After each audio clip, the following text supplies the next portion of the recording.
What we're looking at here is a Ukrainian soldier using an NLAW anti-tank missile to take out a Russian BMP in Zaporizhia Oblast. The NLAW was the very first weapon the British donated to Ukraine and is credited with destroying almost half the Russian tanks that were blown up in the early weeks of the war.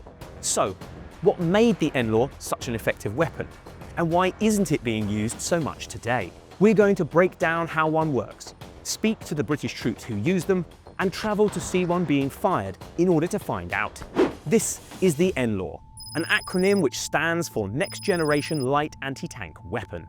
It comprises two parts, the launcher tube and the missile which sits inside it. Let's look at the tube first. The NLAW is small, just 3 feet long and a little over 6 inches wide, and light, weighing around 30 pounds.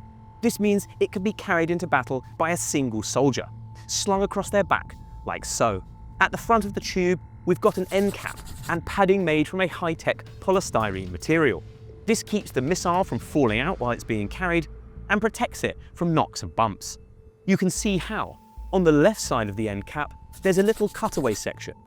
This is because just behind it are the weapon's sights. There's an ACOG scope just here, which flips out from the side of the launch tube and gives the soldier 2.5 times magnification of the target. The NLAW can also be fitted with night vision. There's an adapter up here which fits into this piece of metal down here that allows a night sight to be mounted. It is then controlled using these plus and minus buttons just up here. Right below that is a hand grip, which is where the soldier holds the NLAW for stability. And underneath that is the carrying strap. On the other side of the launcher, we have the controls for the NLAW, which are all mounted around the second hand grip. There are 2 safety switches which need to be disengaged before the weapon will fire. One flips over like so, and the other moves to the side, like this. Then there's the tracking lever. Pulling this to one side and aiming down the sight means the NLAW will track and lock on to its target. Just behind that is the fire button. Once the NLAW has locked on, usually after 5 seconds or so, pressing this button will fire the missile. Behind the fire button, we have a couple of mode selection switches. One tells the missile how it is going to attack the target. Direct attack mode means it will fly straight at the target and explode on impact. Top-down attack means the missile will fly over the target, then explode downwards onto it. We'll go into more detail about those just in a moment. There's also a mode to toggle between close and far attack mode. We'll also go into more detail on that in just a moment. Behind those switches is a battery pack, which can be clipped in and out to save power when the NLAW is not in use. Last, at the very back of the tube, there's more of that high-tech polystyrene material. This provides more protection for the tube itself, but also helps deal with the backblast. This is hot gas and burning powder that is thrown backwards when the weapon fires. The shape of this polystyrene piece helps funnel all of that away from the soldier using the weapon so they're not injured. If we go back to the tapes, then we can see all of that in action. This is footage we shot with the British military on a firing range somewhere in southern England. While we were there, they let us get up close with the NLAW to see all of its features. This one has already been fired, so the end cap is missing and the tube itself is empty. But you can still see that high-tech polystyrene material we were talking about protecting the front end of the tube, and the cutaway piece that makes room for the sights. Here is the ACOG scope, which has been flipped out into the firing position. Embedded in the top of the polystyrene end cap is a little metal piece which allows night vision to be mounted instead of the ACOG. The metal piece clips on here, the night vision clips to the metal piece, and then these plus and minus buttons control the scope. Here you can see the left-hand grip, which is the one without any controls on it. And here's the carrying strap. At the back, you can see the other polystyrene protector, and a diagram which shows how the funnel works to divert the backblast. Here, you can see the other hand grip. The 2 safety switches are here and here, both of which are currently engaged. You can also see the tracking lever here and the firing button just behind it. Behind them are the 2 switches which control the fire modes. You can see this one here says DA, which means this NLAW is currently in direct attack mode, while this one says 100 meters, which means the missile is set to long range rather than close range tracking. What exactly does that mean? If we take a look at how an NLAW missile works, we'll get a better idea. This is an NLAW missile. Each launcher comes preloaded with one inside.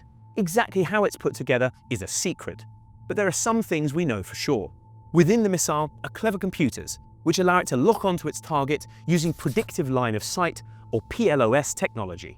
When a soldier aims at a target and pulls the tracker lever, these computers begin calculating how far away the target is and how fast it is moving. After about 5 seconds, they will have finished their calculations and worked out an interception point. That way, when the soldier pulls the fire trigger, the missile will fly towards its target without the soldier needing to do anything else. This is known as fire and forget technology, and means as soon as the gunner has opened fire, he can run to safety and still hit his target. An NLAW missile has 2 motors. This small one has just a tiny amount of fuel in it and is responsible for getting the missile out of the tube. It also contains a small amount of water.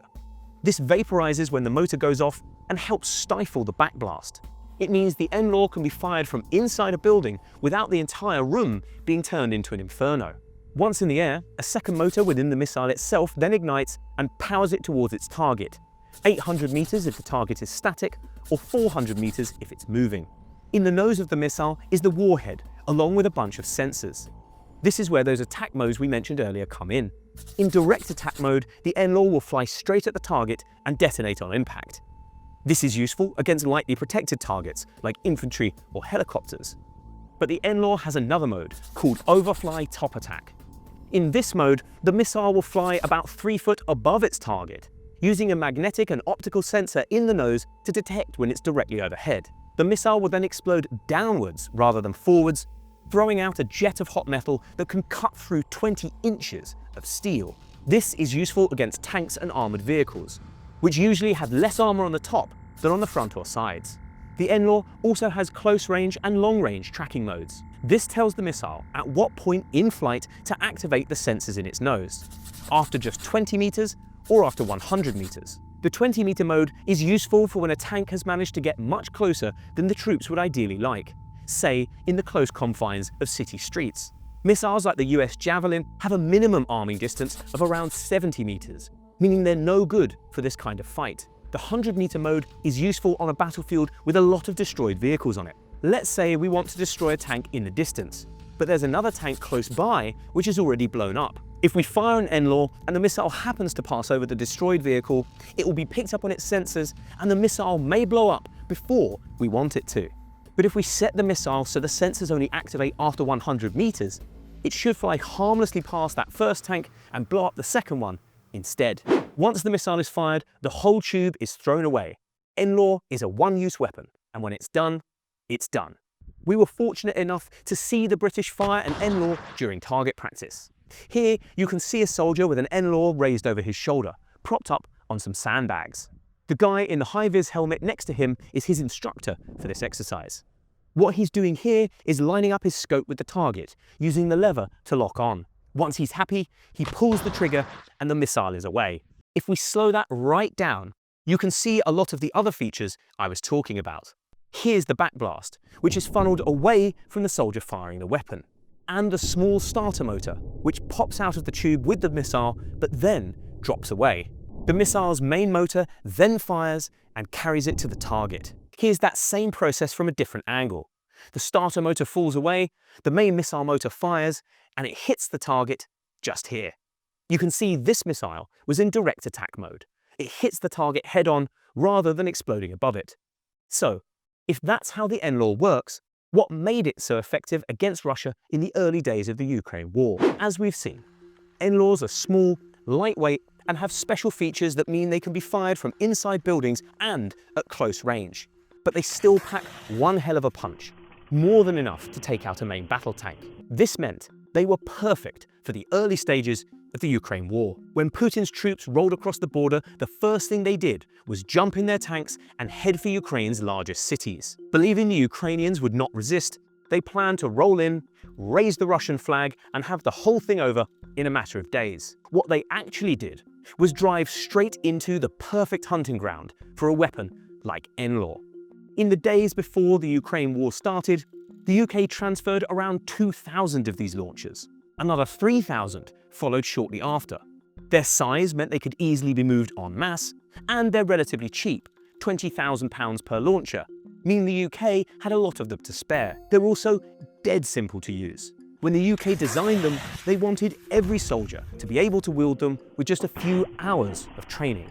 That meant when Russia's tanks arrived in Ukraine's cities, there were thousands of troops ready and waiting to blow them to bits. NLAW proved the perfect ambush weapon, as this footage of a column of Russian tanks being taken out near Kiev shows. That blast is thought to have been caused by an NLAW. And this video from Mariupol shows another NLAW ambush, this time from inside a building. That Russian tank is pretty close by. If the soldier had been using a Javelin, it would not have had time to arm itself before hitting the target. At one point, it was thought that 40% of all destroyed Russian vehicles had been blown up using an NLAW. These days, the missile is less effective than it used to be, not because the technology is any less good, but because the battlefield has changed. Once Russia realized its initial mistake, it decided to leave Ukraine's big cities alone and move the fighting to the eastern Donbass region. Here, the terrain is wide and open, with only small settlements surrounded mostly by fields and a few trees. This hunting ground is much more suited to weapons like the US Javelin, which we've covered in more detail in this video. So these days, you're more likely to see Ukrainian troops using one of those, or an FPV drone, which are now everywhere. Don't just take our word for it, however. We spoke to a British NLAW gunner for more information on how the UK uses them. What can you tell us about the weapon system? So NLAW, certainly from our perspective, is a sort of a shorter range system that we use in terms of anti-armour. In the anti-tank platoon, we'll either use it heavily in the urban environment, or we'll use it sort of a plug gaps or do short, quick engagements where sort of armour pops up where we don't expect it to, or we get flanked or something like that. We need to bring something to bear very quickly. Javelin is quick with an experienced user, but nowhere near as quick as NLAW, which you can sort of fire in 3 to 5 seconds once you've got it on your shoulder. Range-wise, you can engage minimum distance for Javelin, direct attack is 65 metres, whereas with NLAW you can engage at a minimum of 20 metres, which is the arming distance. So you can engage sort of in cities and stuff like that with a much shorter range, which is good. Like Javelin, it's got 2 attack modes, but they are different. So it's got direct attack, like Javelin, which is just the missile impacting on the target. And then it's got something called overflight top attack, which essentially the missile's got, there's more to it, but essentially a magnet in it that detects the target underneath it and detonates over the target and then projects the jet through the vehicle below it. So again, hopefully missing the sort of the heavily armoured parts of the vehicle and just going through the turret, which usually isn't as well armoured as the rest of the vehicle. Fantastic. And what can you tell us about like weight and stuff like that? I assume it's lighter than the Javelin? Yeah, a little bit lighter. So you're looking at sort of 12.5 kilos rather than 16. So a bit, but not much. But it doesn't need any other supporting systems. So it is its own unit. So you don't have to carry batteries, tripods, and the clue and everything else with it. Is that what makes it quicker to deploy in battle? The fact you haven't got to go through activating the seeker and everything like that. So on the NLAW, you've essentially got a small sight built onto the side of it, which you literally just need to flick out. You've then got, essentially there's something built into it, which it's called the activator, which will track your movement for 3 to 5 seconds, and the missile just learns that flight and fires off that flight path, so it doesn't actually track the target like Javelin does. But you can fire at a moving target, sort of max range wise. And on moving target, you're looking at about 400 meters with a sort of a well-trained user, and then static up to 600. And is the NLAW a fire and forget weapon? So once it's fired, yes, absolutely, and disposable. Once it's fired, you can just break the sight off and leave it in place. Can you talk us through the process of using NLAW? So sort of like we did with the Javelin, what's the process of acquiring and firing like? So essentially, it's a similar process in terms of ensuring you're happy that the target you are about to engage is enemy. That will probably be at those ranges be a lot quicker a process because you are much closer to the armor by that point. And then it's literally just a case of getting the missile good to go, which essentially involves a check of all the major components, flicking the sight out and putting it on your shoulder and acquiring the target and using the activator and then firing. It's quite a simple and quick process when you need it to be. You're away as quick as you can. Again, those sort of ranges, armor moves quite quickly when it needs to, and yeah, you want to be getting on your feet and moving, or let's say in an urban environment, just blending back into your surroundings, as it were. You were explaining before the difference between like an anti-tank platoon and an infantry platoon, and which one uses which weapon. Can you talk us through that a little bit? While we use NLAW to supplement Javelin, other companies in an infantry battle group, say a rifle company, for example, they don't have Javelin innately or battered into their platoons, whereas they do have NLAW, so that it's sort of everyone else's key anti-armour asset, and then we supplement them with Javelin where required, should we be all battered that way. And of the two weapon systems, which one do you think is the superior system? In terms of its ability to destroy armour, Javelin is by far and away the better weapon system. It has a tandem warhead, which NLAW doesn't. NLAW gets around that by having an overflight top attack mode. But yeah, Javelin's ability to strike at range completely passively without you knowing it's there is its massive game. Yeah. Have you used NLAW on deployment? We use it as part of my platoon. Kenya, again, due to the country, isn't NLAW country because it's quite a bit like where we are now. You can see quite a long way, so we don't usually need it. But certainly, and the students on the course will do. Anti-armour isn't usually used in the urban environment too much because usually if the armour gets there by that point it's too late. You're much more effective using Javelin's range to push out into that sort of rural urban interface sort of before the armour even gets to the city. So that's certainly where you'll see Javelin used, and then NLAW sort of used when it hits those sort of shorter distances in town. You need really quick engagements. As well as speaking to instructors, we also spoke to troops training to use Javelin and NLAW about what that's like. So I'm currently on the Anti-Tank Platoon Commanders course, which is a 9-week long course, which takes you from not knowing much about anti-tanking to being able to go back to unit, fully qualified, and lead your anti-tanking platoon. What time did you wake up this morning? 02, wake up, ready for a 02:45 armoury. So it was quite dark and cold this morning, but... You've walked how far today? Between like kind of 14, 15 kilometres, with about 30 to kind of 45 kilos, depending across the lot of us. And how are the legs holding up? Legs are fine. Tomorrow morning maybe less so, but yeah, at the moment still feeling quite good. Talk to us a bit more about the kit that you're carrying. What have you got on your back? Spread amongst all of us. So one major piece of equipment is the command launch unit, which is is the sighting system that connects to the Javelin missile that allows you to fire it. So along with that, we also have practice missiles, which weigh the same as the real missile, which is 16 kilograms, but essentially it's just a piece of concrete shaped to look like a missile, with a bunch of other equipment. So yeah, it's about 35 today, up to 40. But when we're in full exercise mode, if you will, it can go up to kind of 55 to 60. I was told earlier that you have to do some conditioning to get yourself in good enough shape to yomp that kind of stuff around. Is that true? Yeah, I think for most of us on this course, most been in the army quite a while now, quite a few years, so you're used to it. But there's certainly a lot of training, pre-training that you need to do to be prepared, and it is progressive throughout the course. So you do get used to the weight gradually. Because Javelin and NLAW lock onto their targets, there's a real risk of friendly fire. I wanted to know how troops train to recognise friend from foe. Yeah, so you do quite a lot of what we call combat ID now, but previously kind of referred to as AFV, Armoured Fighting Vehicles Recognition. We are thoroughly tested on a wide range of NATO vehicles, UK vehicles and other nation vehicles that potentially might be threats in the future. They are vast and have sometimes minor differences, but it's important to understand them to make sure that you are targeting the right thing, because as soon as that missile's gone, if you've targeted a friendly vehicle, for example, there's absolutely no way of stopping that missile. And how are you testing that?